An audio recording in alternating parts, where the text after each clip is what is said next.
Okay, we are live, and we'll let the other one go here, the Amazon stream begin. All right, we are live on Amazon.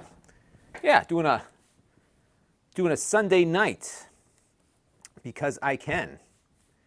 So we're going to be opening up the latest blind bag magazine that we got from the Video Game History Foundation. That's part of the subscription that I have with them. So, yep, that is what we're going to do. And let me just check my YouTube stream here because it looks like we haven't had too many viewers come in yet. And I'm pretty sure I set this up correctly this time. Let's take a look. And wait for it to load up here. All right, we're good. Okay, Arif is here. Still looking for that Atari VCS. There we go.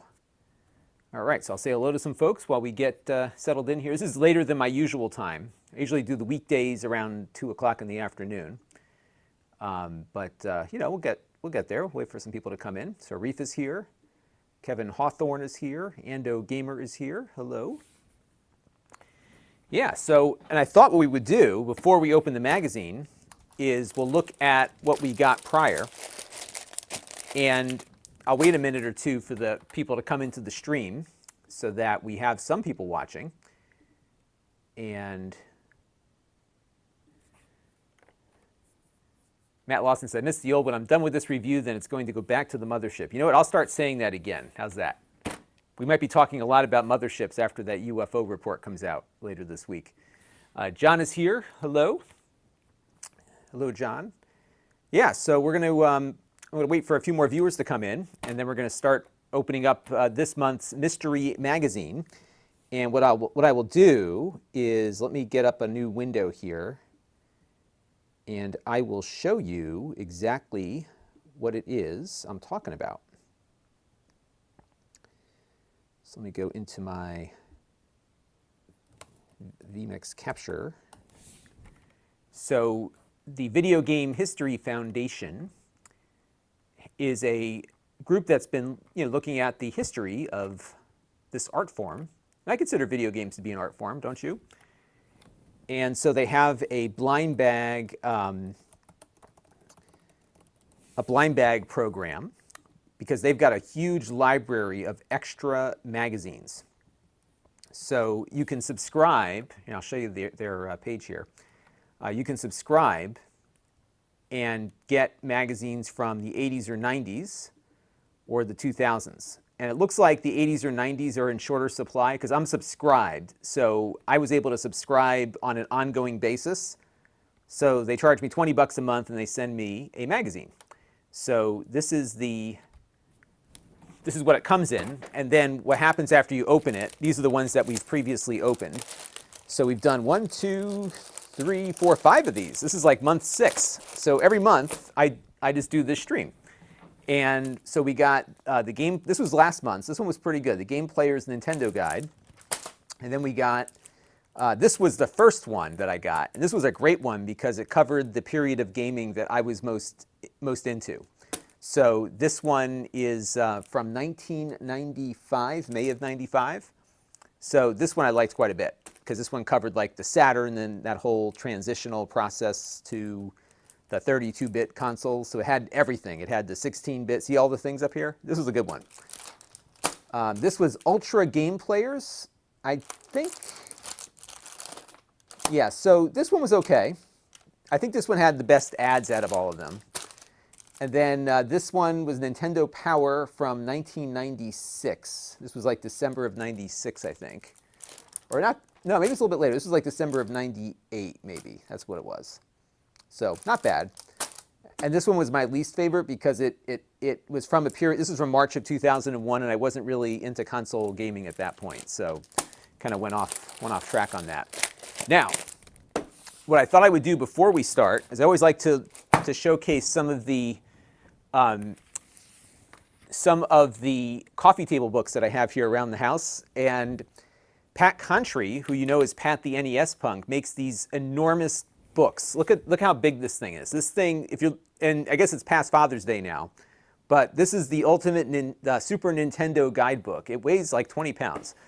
It is huge. And he has one for the Super Nintendo and one for the regular Nintendo. And I think he's doing one on the Nintendo 64 right now. And he collects like all of the box art. There's an app that he's got so you can track your collection. And then what they do is they review, along with screenshots, every game in the library for North America, I think. So I don't think he goes to Japan with this. Let's see. Yeah, so I think this is just the North American library. What a run, though, right? 1991 to 98, so 7 years with this console. And so he's got a picture of the cartridge. He's got screenshots. And then he and others contribute reviews to it. And he does this all himself. I think he actually does the layout himself, too. I think somebody like makes the initial design, and then he works. Think of the size of the file for this thing.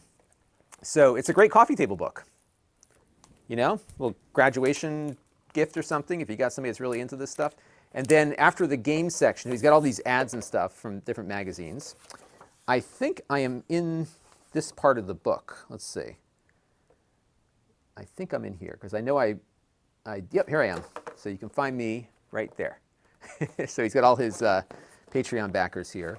He's got some writing about the history of the system and some of the things that didn't happen. So like he's got an article on the now legendary Super Nintendo CD-ROM unit. So remember, the Sony was going to make the PlayStation, which was a Super Nintendo CD-ROM, and it kind of does the rounds of gaming things or whatever. So it's pretty cool. Danny is here. Say hello to some more folks here while we're waiting for people to come in. Yeah, this time of night apparently doesn't do well for viewership, so we may stick to our usual schedule. Danny here says, I'm vibing. Norman Tucker is here. Greetings. Martin is here. Hello, Martin. Jay is here. Norman Tucker, I used to get Xbox magazine. Yes, that was the awesome period of time where you would get like a demo disc with your gaming magazine. Oh yeah, you know what? This is like, what is this? This is the Super Family. Okay, so he has like a couple of Japanese titles in here too. I think these might be the games that were only in Japan, but it doesn't go into as much detail with those. And then, that one looks pretty cool actually. And then he goes into the different consoles. Did you know that there was a Super Nintendo exercise bike? I had no idea. Yeah, this book is big, and there's two of these. Remember, there's one for the Super Nintendo and one for the NES. We'll look at the NES one next month. And Amda Brown says, oh, how those magazines... Yeah, they were. They were essential reading. They were essential reading. Jay says, there's barely any border left. There's a lot of content in this book, for sure. And Martin is reflecting back on Buster Busts Loose. What a game. It was a game. It was a great game. Ando Gamer used to subscribe to EGM and GamePro in the 90s. Those were good games, good magazines, absolutely. Yeah, I remember. So it's kind of funny. In some ways, these retro magazines are kind of how I got my start doing what I do, because I was at the mall one day, and I had this real interest in cable access television because I didn't know such a thing existed. And I saw some article in the paper, and this kid was doing TV shows at the cable company around the corner. I was like, well, this is amazing. I want to do that. And so what happened was I found, here's the thing we're going to open in a second. Now we're getting some viewers. Now they're popping in. It's kind of funny how the YouTube algorithm works. Really weird. So we're just to get everybody up to speed, what we're going to be doing is we're going to be opening our monthly blind bag magazine from the Video Game History Foundation. It is a gaming magazine printed in the 80s or 90s, but we don't know what it is. So we open it up. We do this once a month. I subscribe to this to support the foundation because I love the art form. And then we also look at something related. So we've been playing around with this book from Pat Contry. This is the ultimate SNES libraries. Every month we look at one of my coffee table books. I've got like 1 or 2 left before I have to buy some more. So we'll go through and look at a few other ones. But just to continue the story here, so what happened was back in 1989? Yeah, actually it was 89, 88, right before the Sega Genesis came out. I was putting together this TV show. I didn't know what I wanted to do other than that I wanted to have a TV show, but I didn't know what I wanted to do with it. And so on the cable channel, we had this TV show. And eventually became about video games because I was buying these magazines that had all this inside scoop on what was happening in Japan with the Genesis and the PC Engine and all this stuff. So I would read the magazine and then kind of do my little show, regurgitating it. And as it turns out, one of the advertisers in the magazines was the Ultimate Game Club, and they happened to be in the town next over from me. So they were getting in all of these Japanese games well ahead of their US launch dates, and it was really fun because I could bring the game. It was great. And I'll tell you what, I really am kicking myself for not putting in more effort on that show because I just got busy with school, and it was hard because my mom had to drive me everywhere. You couldn't edit video at home. You just couldn't do it. So you had to go to the cable company, make an appointment, go in. And you were always like locked in with a certain amount of time. So it was really hard to do that. Yeah, so that was why it never really took off. But I was ahead of the game. And actually, if you look back on my channel, I have an interview with the guy from the Game Club from 1990. So we actually did an interview with the guy. It's kind of like a little piece of history. Jay says, Famicom. My cousins went to Japan in the 90s and 2000s and came back with Famicoms, PlayStations, and N64s. Yeah, they always got it ahead of us here. It was never like, you didn't have these like global release dates. It always started in Japan. I remember my local video store got Super Mario 3 like a year, maybe like I forgot what the time difference was between Japan and North America, but Super Mario 3, they had months before it came out here. And we were able to play that with an adapter. Joe Tyson is here. The Cobra, yes, those were recorded. So we do have, as I mentioned, there is one episode. Let me see if I can find it. That I did put up. Let's see, Ultimate Game Club. Let me find it here. I know that I know I've got it in here. Let me see if I can find it. Yeah, if you do a search, title contains, let's see. I just got to go back and find it here. I know I've got it in here because, let's see, retro review. Yes, so if you do a search on my channel, here, I'm not going to play it now because we're going to go and undo the magazine here in a second. Maybe I should just play it. Here's the, so this was the, here, I'll just show it to you. Why not? So if you search for, let me pull this off here. If you search for 1990 retro interview about Sega Genesis, you will find this. And that guitar, that's from my, my friend's band. And so this is one of the episodes that I recovered. This was probably the most, oops, let's go. This is back when I used to scream at people, so ignore it. Yeah. Gives you extra so, as well as getting fireballs, you also get a tail. So this footage was recorded from the fact that the video store locally got this early. The sound quality is better than any Nintendo game I have seen recently. You can even store your power-up items. Isn't that cool? Look for this hot game coming in March from Nintendo. Special thanks to the Ultimate Game Club in Old Saybrook for this review.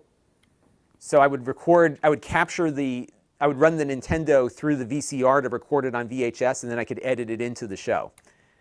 So yeah, we do have a couple of tapes of what we did then. It was fun. It was fun. And I got in the New York Times. Like I kid you not, the New York Times came and interviewed me because I was a kid with a TV show. Like now, like every kid's got a Twitch channel, no big deal, right? It just shows you like where where this stuff goes. All right, so to recap, what we're going to do is we're going to open up this magazine and go through it. And what happens is they send me once a month. I pay for this. This is a subscription.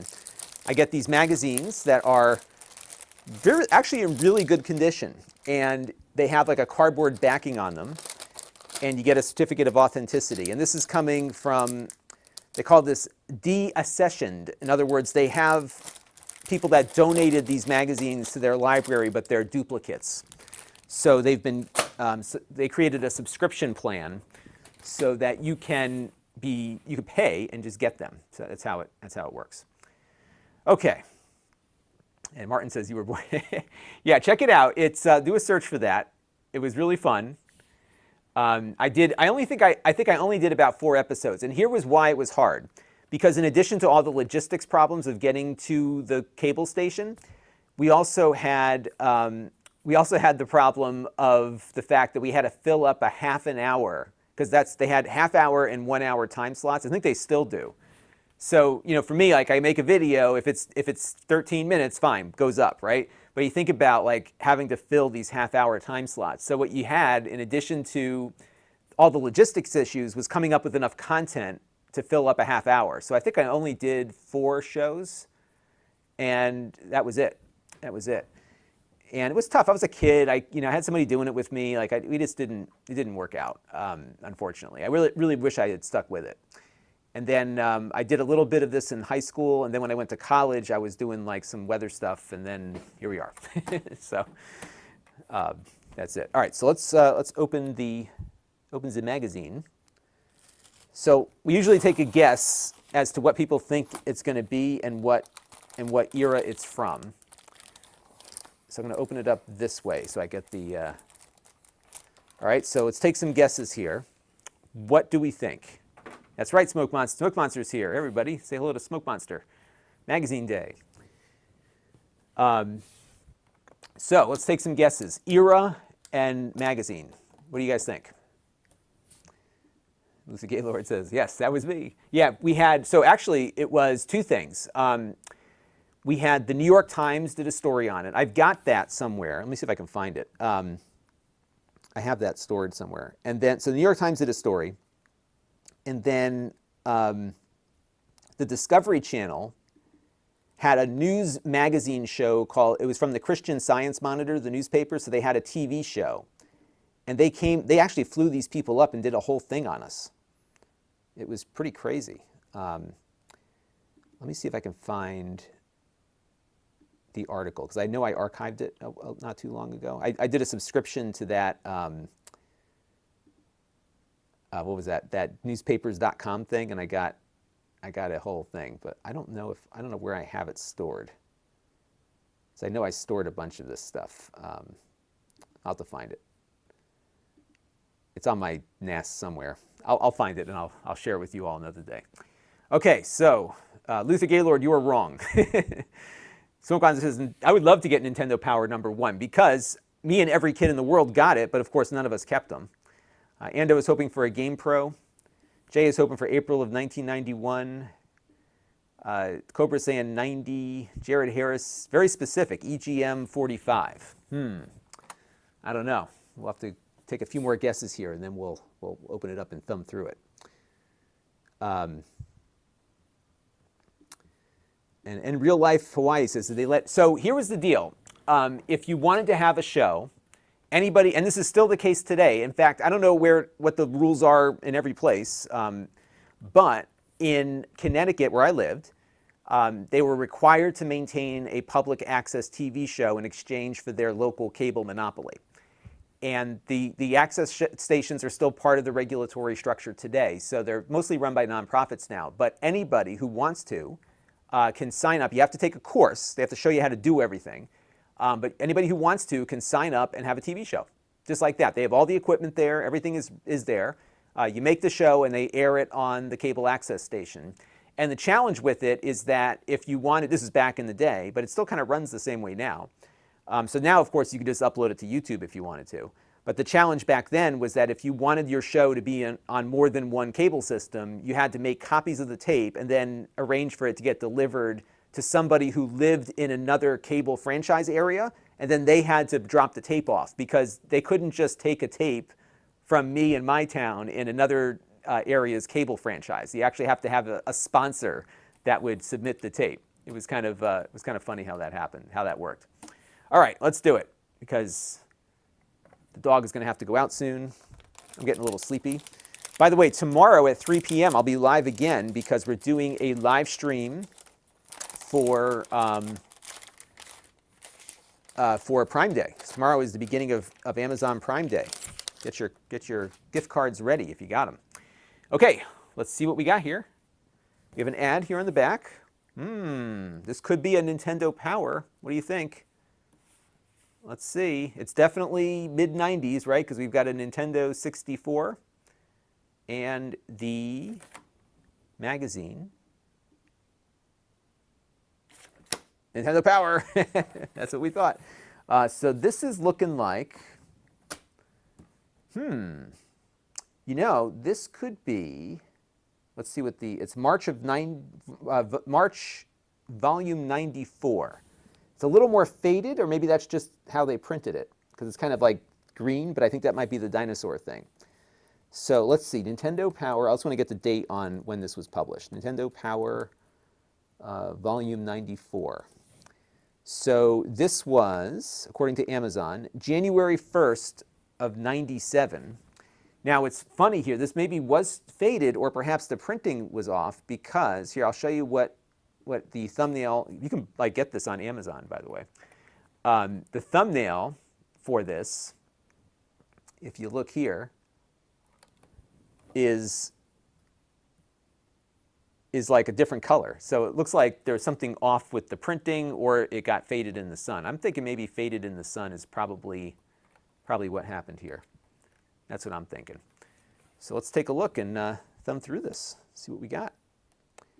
All right.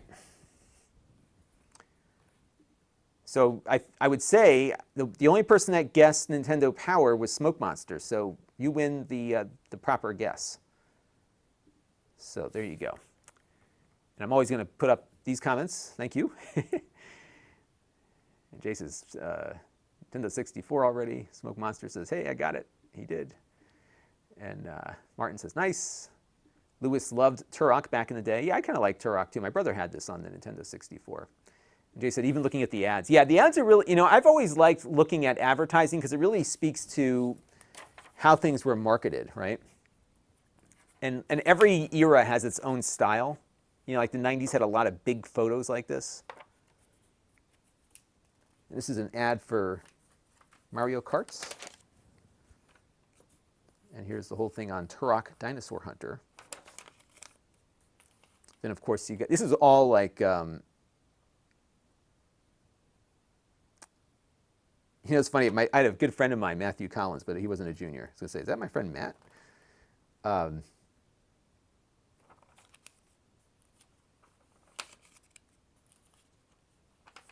Yeah, there's the whole thing on Turok here. And it's always hard because, like, I can't turn the light off because it will be invisible or not visible. Yeah, I'll zoom in a little bit so you can see the pages a little bit better. Let's get in a little bit closer here. How's that? Yes, this is going through the whole thing. You know what's funny though? Like you look at these screenshots and it just, you know, everything about the Nintendo 64, especially with these games, they were all like cloudy and murky, which I think worked really well for Turok because it was kind of in like the jungle of like the jungle where the dinosaurs lived. Some comments on Amazon. Gyro Poggy says, Happy Father's Day to all. Jeffrey Powers missed the cover. Here's the cover. So it is from January of 1997, I believe. Yeah, January 1997. So this was like, you would have gotten this Christmas of 96, which actually was kind of like the first. So this magazine was going out to people, and nobody could get their hands on the darn thing because the Nintendo 64 was so hard to find. So you were getting this in December of 96, if my numbers are correct here. If this was January 1st, 97, like, yeah, this was getting delivered around then. And of course, you can download the PDF of this online, but it's kind of nice to have the physical copy. Smoke Monster says, I'd like to thank the Academy. You have clairvoyance, sir. Clairvoyance. And Jeffrey Powers on Amazon has this one, so you must have quite a collection. We should get him on one day to show us your collection, especially issue number 1. That was my favorite. And Ando is regretting not getting the Switch versions of the Turok games. But look how like murky it is. It's just all cloudy. That's how this game played, actually. And that worked for this game because, again, you're in the jungle, right, with fighting dinosaurs. My brother had this. But you know what? At the time, like I had.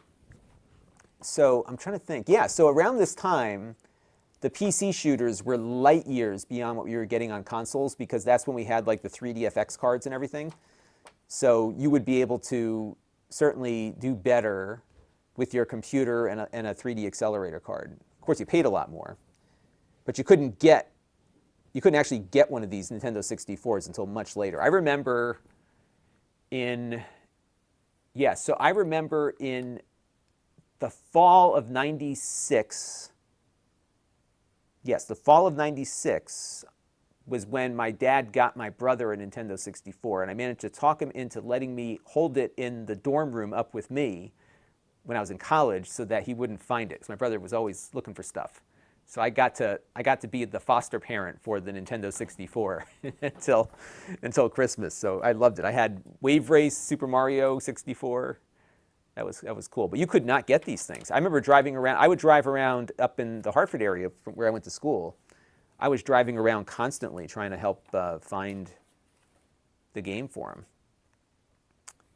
him. Find the system. My father finally got it. I don't know where he found it, but FIFA 94.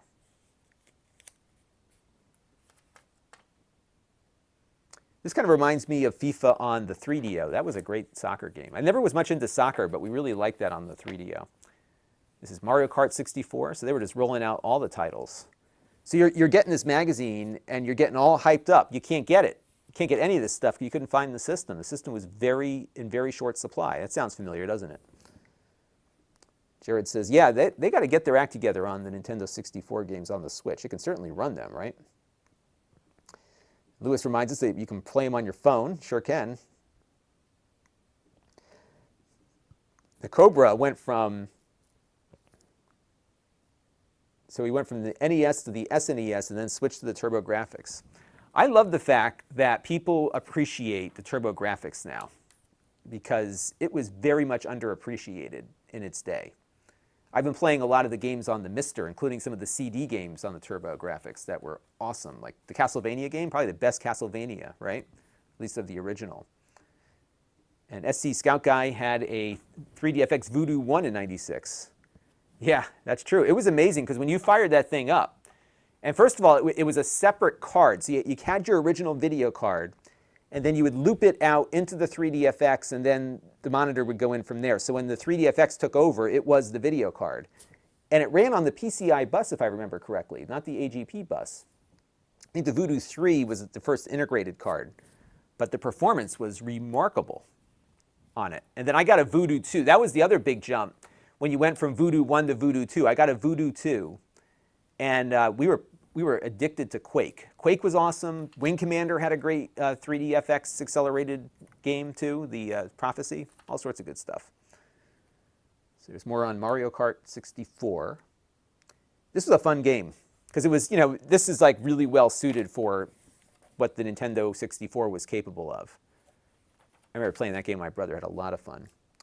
You had Wayne Gretzky's, here's a bunch of stuff coming up. Like they were just rolling it out. Look at all these, you think about it, like they were really aggressive here. They had all their big properties, right? The Mario properties. You had Donkey Kong Country 3 with all the different things that it would provide, right? Cruisin' USA, that was an arcade game running on that hardware.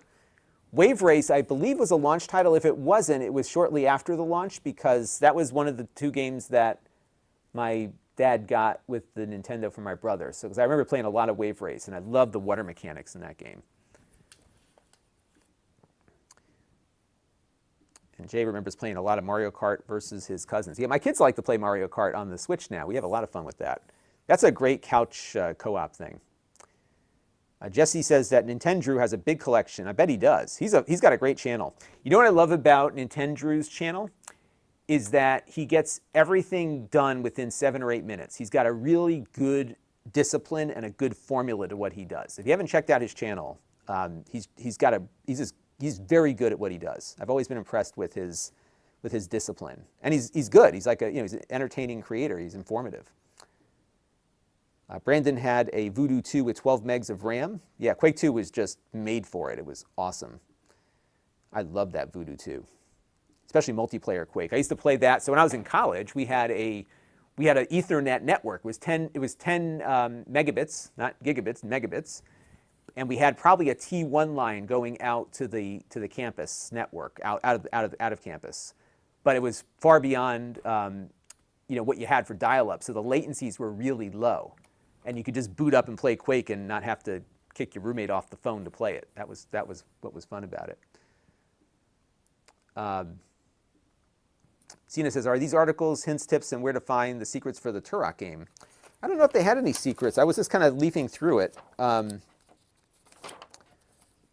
have to go back through. I think it's just giving you maps and strategies here. I don't think there's any secrets in there. We'll see if they have them towards the end.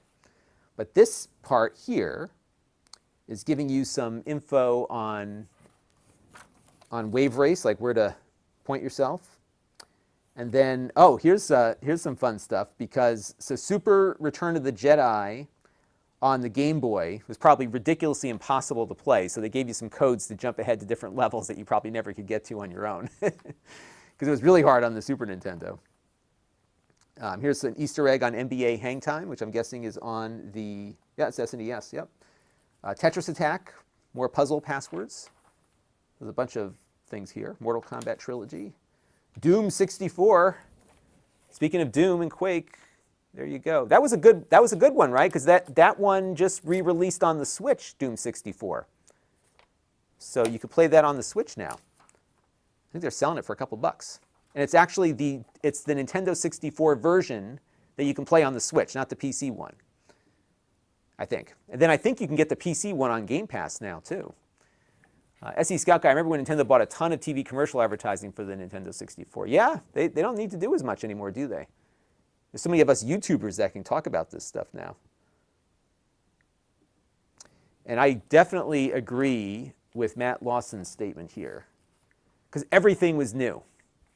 And I think it was around this period of time where you started to see some of the stagnation working its way into the gaming market. Like, there was a lot of junk on the PlayStation. I remember writing to a journalist at one of these magazines on the internet, and I was just like, they got to get their act together on quality. These games are boring. And they agreed with me. But then they still reviewed some of them favorably. But what are you going to do? And Jay says that Doom 64 isn't released on the PC also. And Jerome has it. Awesome. Now, this is the game of the future. What will be hot in 2064? So they want you to design the next game console for 2064. It's not too far away. Grand prize, a computer for your school, a complete media center, a trip to Nintendo. So they'll take your idea and then they'll fly you out to Nintendo and then, yeah, so let's see what the rules say here. Yeah, all entries and cover designs become the sole property of Nintendo of America and will not be returned.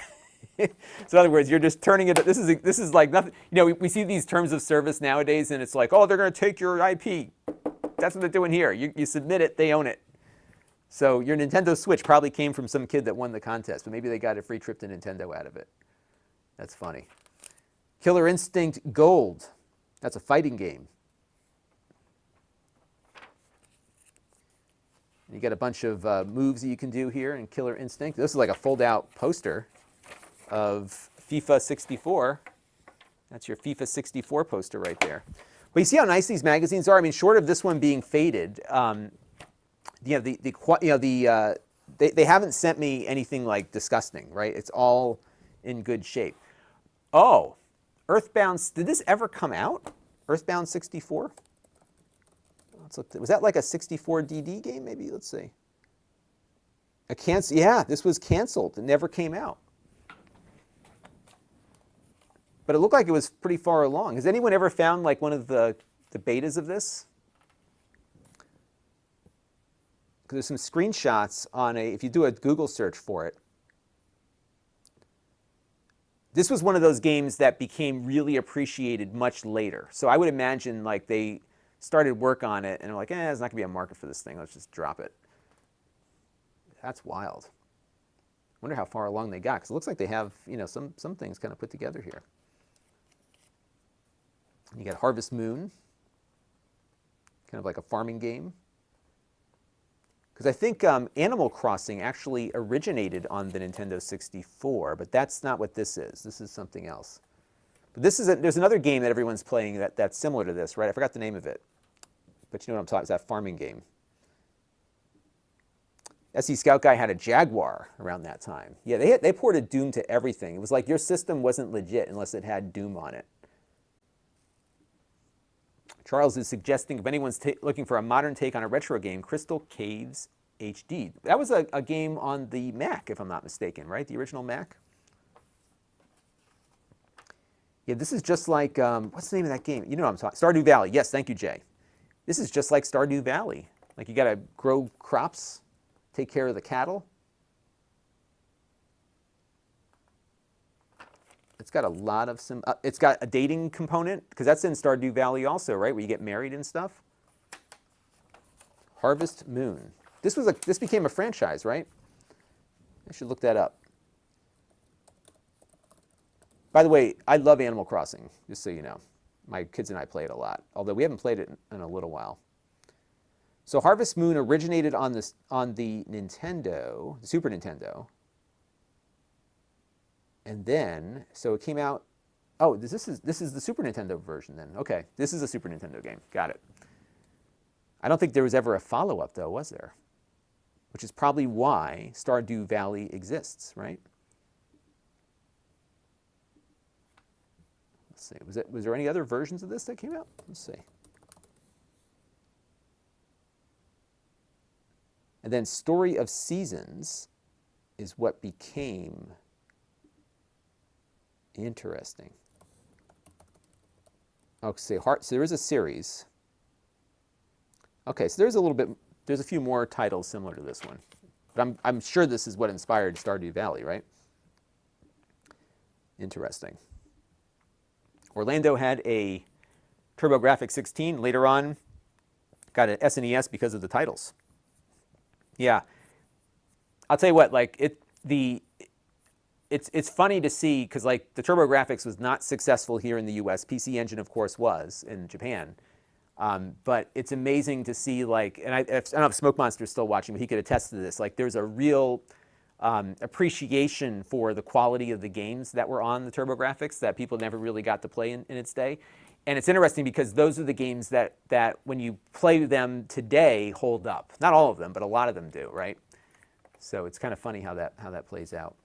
Here's a strategy for Earthbound, which of course is Mother in Japan, right? Legend of Zelda Link's Awakening, Super Game Boy version, or Super Game Boy enhancements. It gets a nice and color there for your Super Nintendo. If you have, by the way, on the Super Nintendo, if you have one of those flash cartridges, the SD to SNES, they have now integrated the Super Game Boy into its FPGA. So you can actually, with that one cartridge, you can simulate very accurately what a Super Game Boy was like. I think we did a video on that. And Mike, thank you for also chiming in on that one. And Jared reminds us that Animal Crossing came out on the Nintendo 64 in Japan, but we got the GameCube version. That's right. That's right. Cena's asking, that's a good question. How did they capture screenshots? So I'm pretty sure that they captured screenshots with a camera, with a film camera. I'm guessing towards the mid-90s, they probably were capturing that with digital still frame technology that was out there. So that I'm sure they were doing a mix of things. But you look at something like this, they probably had to painstakingly put this together from photographs. This is from the Game Boy. Because you'll see, like, as you work your way with these magazines, as you work your way through the 90s, you'll see the quality of the screenshots get better. The initial ones in the 80s in particular were definitely done with cameras. Yeah, my mother used to be an art director. She was back in the 70s, was the art director for Weekly Reader. And she was doing graphic arts before you had digital, right? So now, like when you design something in InDesign, you basically go from the computer to the press. There's no in between. You can go right to the press. Some presses are completely digital. Some have a digital to plate, and that plate for offset printing is what captures the ink and it puts it down on the paper. But in her day, you had to do more of a process. So you would lay it out with your typefaces and everything. You would photograph the layout. So you had X-Acto knives and glue. You'd paste it all up on a board. You photographed it with a camera. You then took the film and convert the film to the plate, and the plate would then be printed. That was the process. So it's come a long way for where they ended up today. And it wasn't all that long ago that they were still making films for most, and maybe some places are still doing it. SE Scout Guy says his favorite game was Bonk's Revenge. That is a good one. People like that one. Have you ever played the CD Castlevania game? The music is awesome. The game itself is awesome, but the music is great. It's all CD. It's like CD rearrangements of the classic Castlevania tunes. And Mike says that there was a Harvest Moon on GameCube also.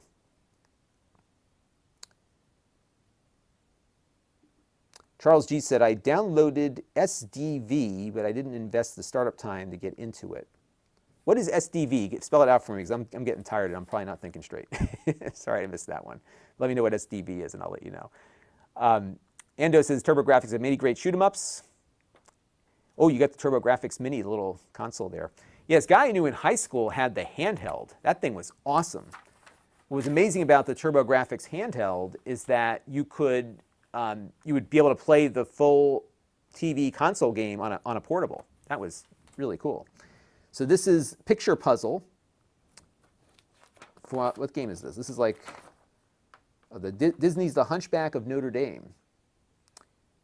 So I don't know what system this is on. This might be another Super Game Boy thing, because it's got the border. Yeah, it's got to be a Game Boy game. They were really pushing this Super Game Boy thing back then, weren't they? Yeah, it's all, you get borders in all the images. And then you have the 1996 Nintendo Power Award nominations. Best Soundtrack, Best Story. And it's funny, they didn't have just their games.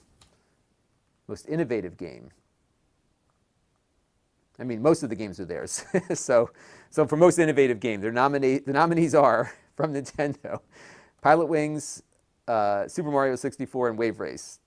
So 3 of the 5 are Nintendo titles. Best Graphics, let's see, the Killer Instinct was theirs too, wasn't it? Yeah, almost all Nintendo games. Yeah, all whom we survey. So you could vote on these things. The Worst Baddie, Stormtroopers from Shadows of the Empire. Oh, and then you could order back issues. Oh my goodness, they were expensive. So in 1997, let's say you wanted to buy the set of volumes 1 through 6, 24 bucks. Let's see. So $24 so it's about 40 bucks. And then individual issues in today's dollars were about $9. So pretty pricey to buy a back issue, but you could order them.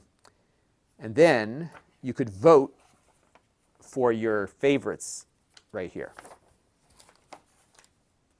And then there's nominations for the best Nintendo 64 game. There was probably only 6 to begin with when they published this. So your choices are Killer Instinct Gold, Pilot's Wings 64, Star Wars Shadows of the Empire, Super Mario 64, Wave Race 64, Wayne Gretzky's 3D Hockey. Yeah, that's a rigged vote right there. Beat the Boss, Super Mario RPG. That's a game that's held up, right? People like that game. You have all the different characters. There's really a lot that went into these games, wasn't there? When you think about it.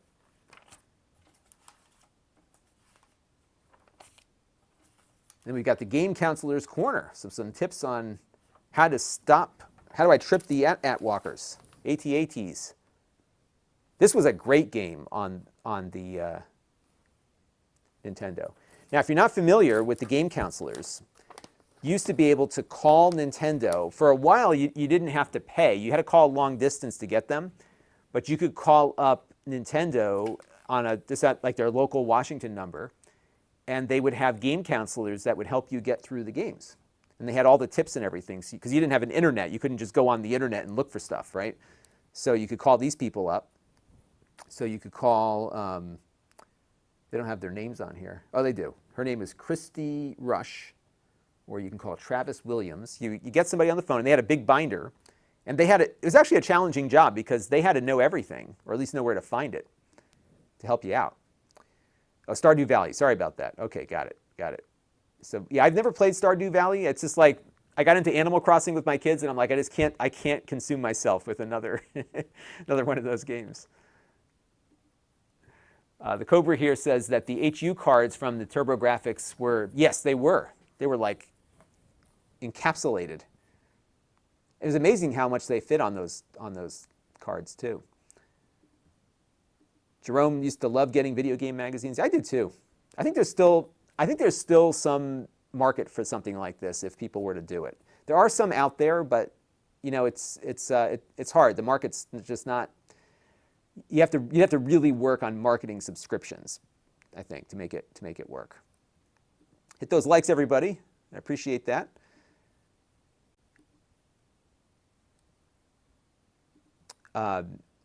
Mike says, I worked on my college newspaper. We transitioned from paste down to direct printing in the late 90s. Yeah, so it was funny because my girlfriend in college was the layout artist for the college newspaper. And so what they would do, I'm trying to remember exactly how they did it. They worked in PageMaker. They would output, because they would print 11 by 17, you know, that each page was 11 by 17. So they would print out in black and white an 11 by 17 spread of the page. And then any pictures that they were going to print, because we didn't have digital photography, they would paste the pictures into a box that was on the page, and then they sent it off to the place to process. So I think they would photograph that layout and then go to press from the film there. That's how they did it back. This was 96, 97. And then I remember because my senior year, which was 97, 98, I got a digital camera. I got the DC-120 from Kodak. So we experimented just putting a digital picture into the layout, and it actually came out pretty nice. It was pretty cool. So they thought about getting a digital camera because it would really speed up their workflow, because they used to have to get film developed. All right, so this is your power guide to the latest releases. So this is what was coming in March of 97. So remember, this was January. So they're getting you ready to plan for March. And I think, if I'm not mistaken, these did not come out monthly, did they? These came out were these quarterly? Oh, wait a second, this says March. So maybe it is this must have been March of 97. So this came out in February of 97. So you would get Turok. We had to buy it, of course.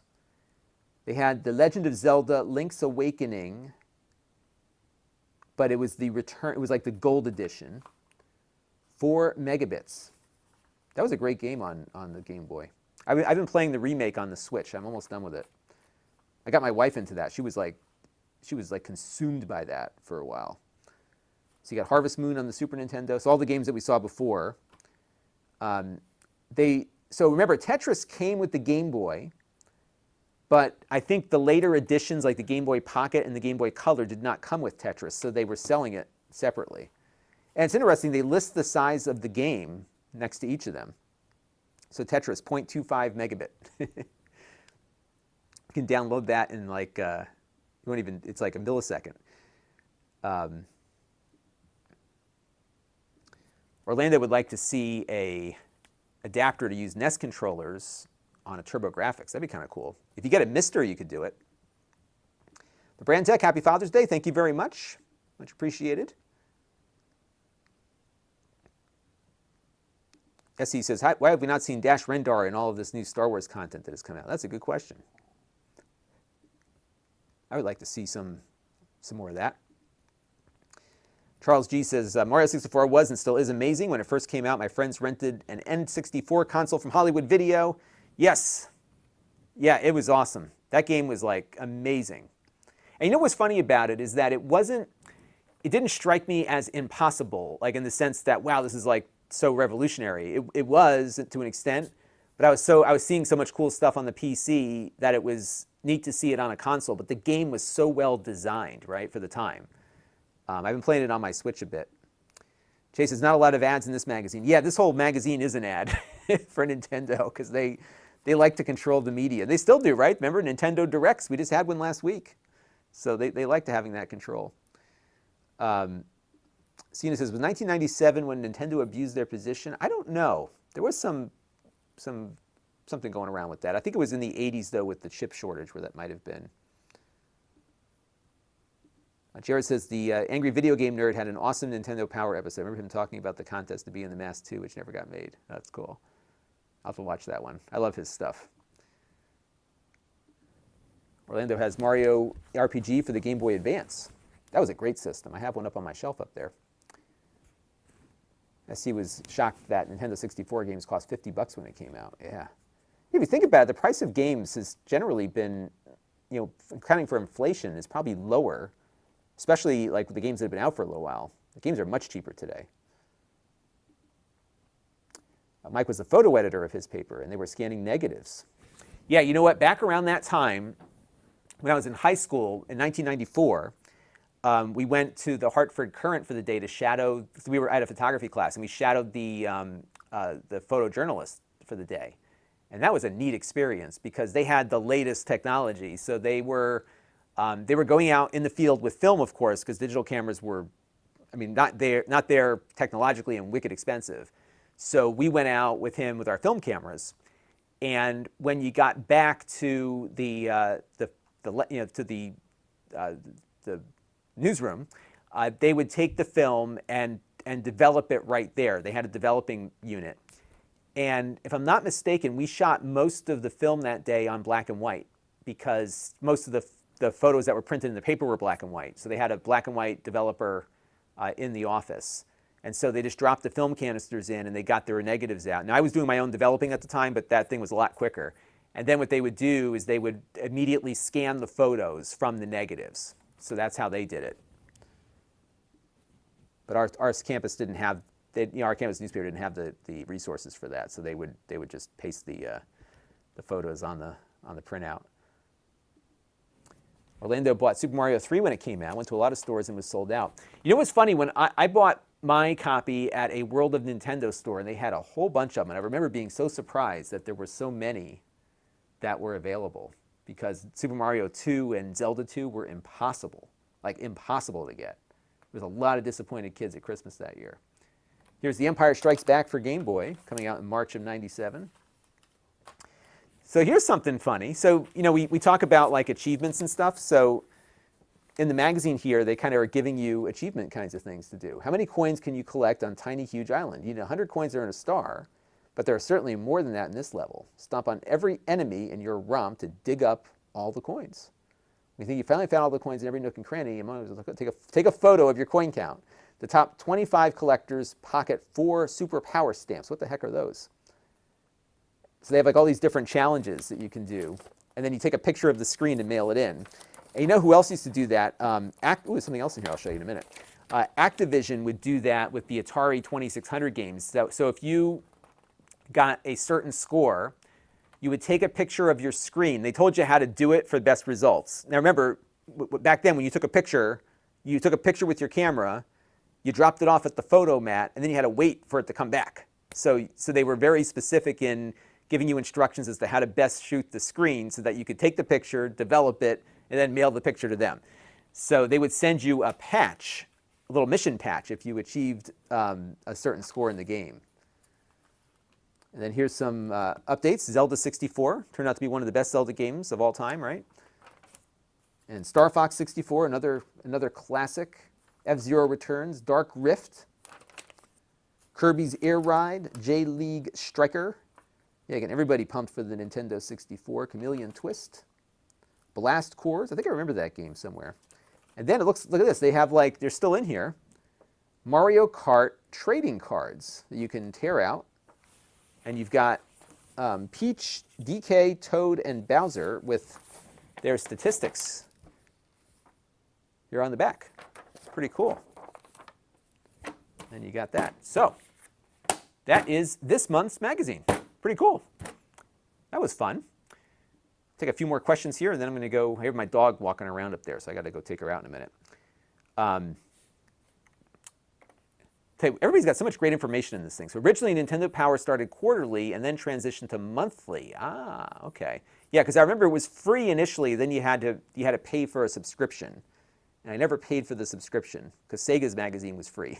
So I was like, I'll just go with the Sega one. Maybe I had a subscription for a year because I do remember getting it for a while, but then I really got into Sega and my interest in Nintendo kind of waned. SC Scout Guy, I remember we got a Sony Mavica digital camera in his high school yearbook class in '97. We would take the 3.5-inch floppy and insert it. Yep, that's right, that was the floppy camera.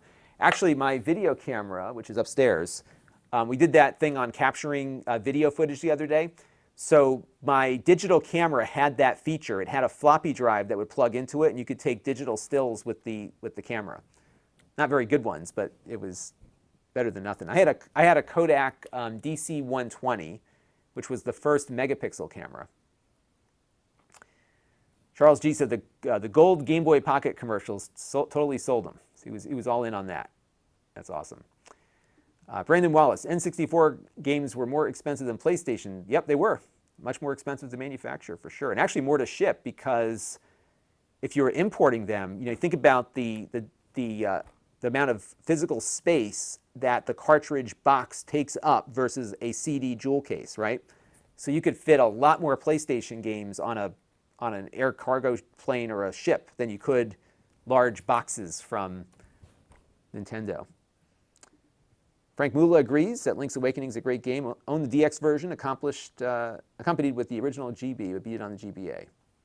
Yeah, so I have a Game Boy Color, and actually I've got like 4 GBAs because I have so I have my GBA up there, right there. That one still works. I just lost the battery cover for it. What I'm probably going to do is upgrade that one to a backlit screen. So one of these days I'll do that.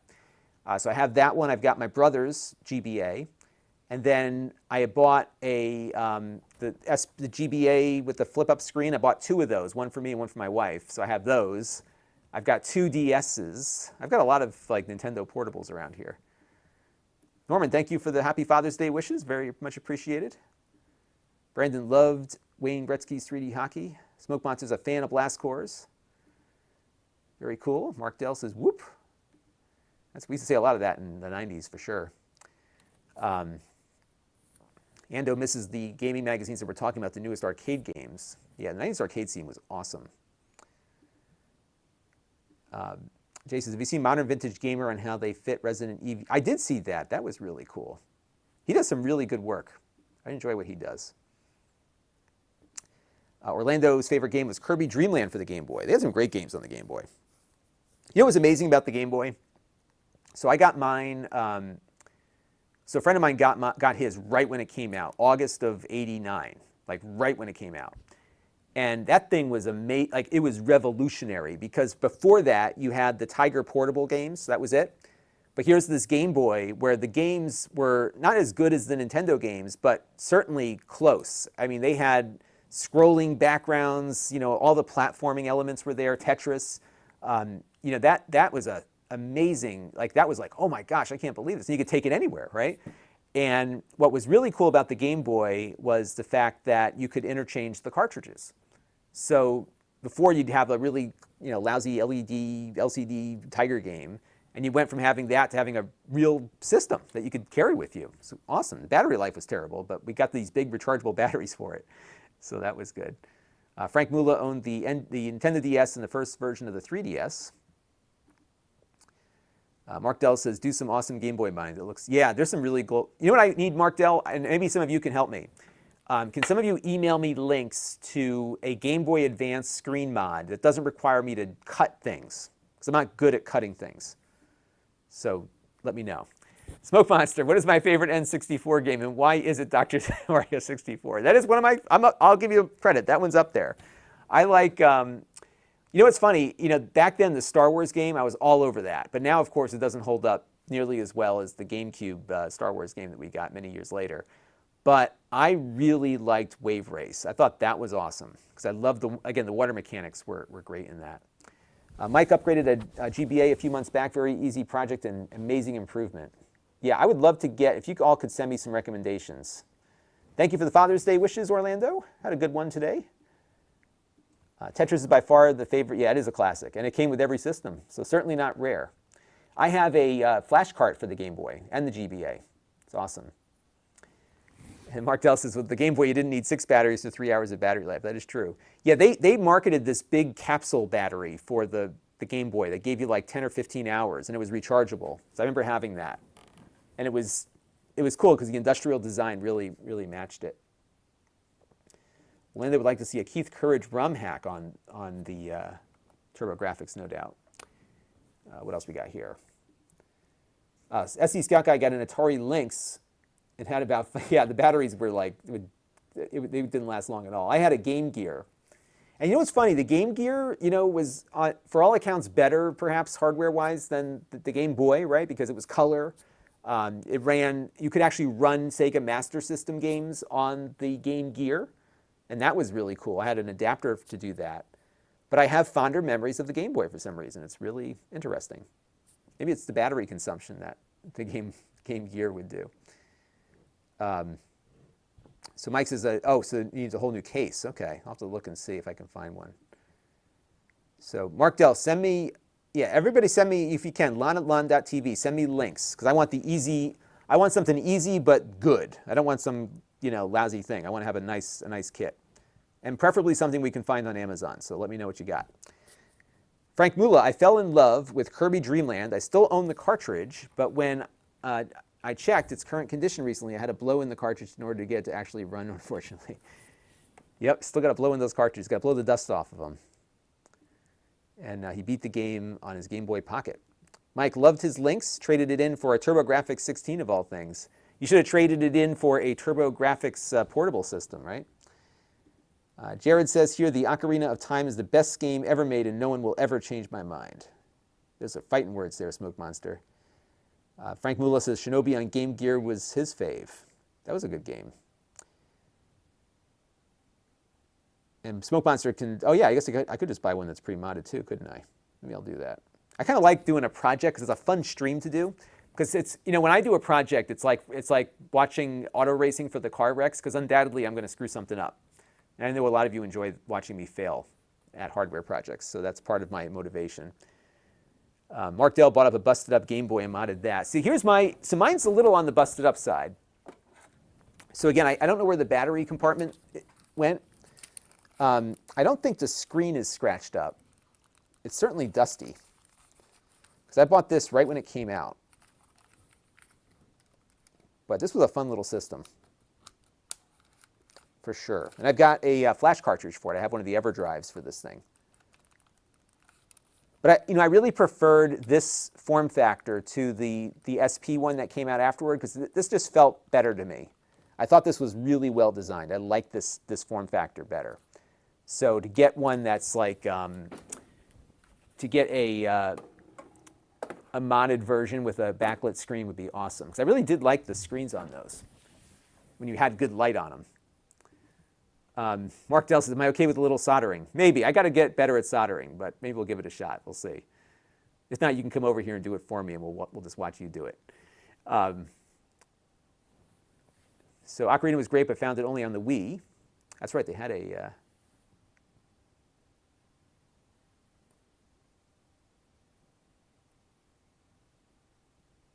It's interesting. Sometimes I didn't say that. Turbo Express is a crazy handheld. Yes, and actually those in particular, those things are all kind of dying because I guess the capacitors are really bad on those. So Smoke Monster is good at doing capacitor swap outs because that's a big issue with those. But the Turbo Express was awesome. That thing was a monster. And I knew this guy that had one. Roger P. is here in Amazon, by the way. A friend of mine had one of those. And he had this big adapter thing because if you got the Japanese games, they would run, but the pinouts are different. So he had an adapter that would do that. Yeah, USB-C rechargeable battery. Yeah, you can modernize the whole thing. And you put the flash cartridge in, you're good to go, right? And there's some good games on the Game Boy Advance. SD Scout Guy had an incandescent light bulb attachment. I had that also. I had one, if I remember correctly, it plugged into, did it plug into the port for the multiplayer? Am I remembering that correctly?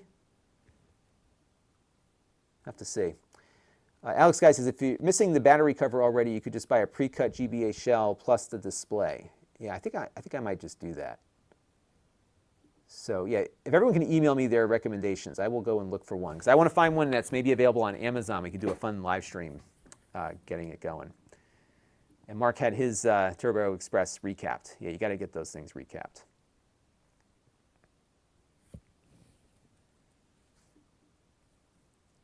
For sure.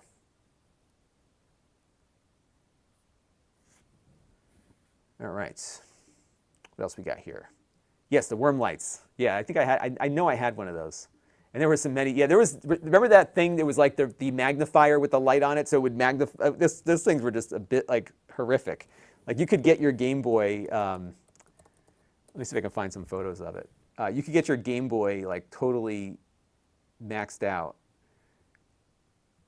Yeah, here is the one, this one. Hang on, let me pull this up for you. Like if you wanted to go all in, here, I'll pull this up on screen for you real quick. So this was the dream right here. Check this out.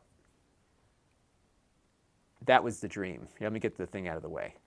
So you'd have the joystick attachment, the bigger buttons, the stereo speakers, the backlight, and the magnifier. And I think this was all one product. This was the Handy Boy. Is that atrocious or what? But that was that was what like people were buying for these things. And I saw people that had them.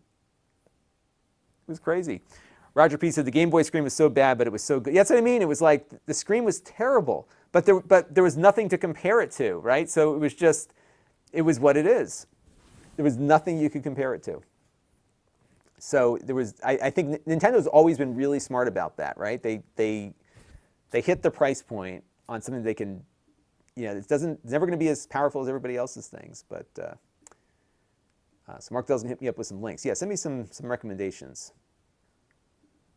SC Scout, yes, the Sega Nomad. In fact, I was at CES a year or two ago, maybe more than that now, and the Retrobit people were thinking about making a new one of those. They were getting some feedback at the show. But the battery life on that one was really bad, if I remember correctly. Frank says all those Game Boy, yeah, they were all awful.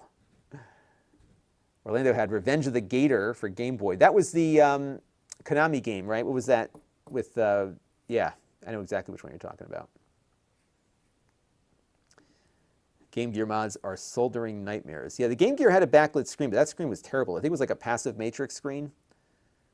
I had the TV adapter for the Game Gear. That was cool, because it was like having your own little Sony Watchman and a game player in one device. Ando had the magnifier for the, yeah. Oh, Nick F got the, yeah, so Wise was sending out April Fool's RC cards. So I guess there's an RC car with a camera on it, right? It can go on patrol or something. That's awesome. You should do a video of that and put it up so people can see it. That'd be kind of fun. And there's a bunch of aftermarket, or I don't even want to call it aftermarket, I guess just modern retro stuff for the, that's pretty cool. Question, we take Charles here. Was LED tech not available back then? Yeah, there were. I don't think we had it like a lot of LED lights that would be white and bright. So you were dealing with those little incandescents, like flashlight bulbs and that sort of thing. Maybe little mini fluorescents or something, for sure. Roger P. What is my opinion on the Game Gear from Sega? Because that, yes, so we were just talking about that. Yeah, I just have fonder memories of the Game Boy, and I did own a Game Gear.